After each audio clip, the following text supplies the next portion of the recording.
స్పందించను. నేను మాట్లాడుతూ నా ఫ్లోలో మీకు అన్ని నేను చెప్తాను. ఛాలెంజ్ ఓడిపోయారా అయితే? ఛాలెంజ్ ఓడిపోయారా? కాదు, ఛాలెంజ్ ఓడిపోయారా అయితే? ఛాలెంజ్ ఓడిపోయారు. మీరు ఎలా రెచ్చగొట్టినా ఏడేమి రెచ్చిపోవాల్సిన అవసరం లేదు.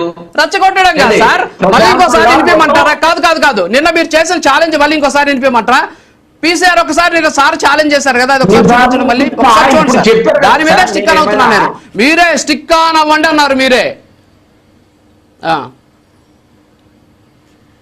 చెప్పండి సార్, మాట్లాడండి, మీరే మాట్లాడండి. మాట్లాడండి,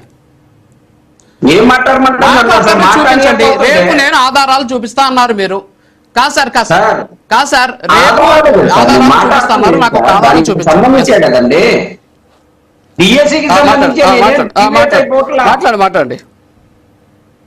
డిఎస్సికి సంబంధించినటువంటి 16,347 పోస్టులు ఇచ్చినటువంటి ఈ ప్రభుత్వం 3% స్పోర్ట్స్ కోటా కింద ఇచ్చినటువంటి వాటికి సంబంధించినటువంటి వాటిల్లో ఎగ్జామ్ టెట్ రాసి చేయాల్సినటువంటి ఎగ్జామ్ ఉన్నప్పటికి కూడా టెట్ రాయకుండా కొంతమందికి ఇచ్చినారన్న దాని మీద నేను మాట్లాడాను.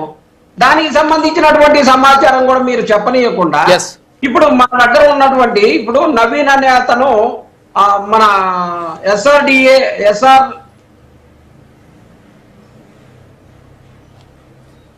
SCRDAలో నవీన్ అనేటటువంటి అవుట్ సోర్సింగ్ ఎంప్లాయీ ఎలా మార్కులు సంపాదించాడు, ఆ కుర్రవాడికి ఎలా ఫస్ట్ ర్యాంక్ వచ్చింది, ఫస్ట్ ర్యాంక్ వస్తే ఆ కుర్రవాడికి ఎందుకు జాబ్ ఇవ్వలేదు అన్నదానికి అతను అప్లై చేయలేదు అని అంటారు.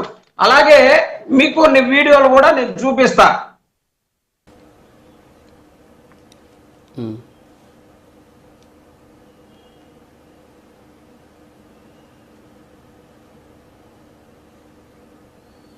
చూపించండి సార్.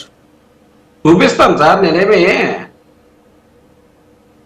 సార్ ఇది చూడండి.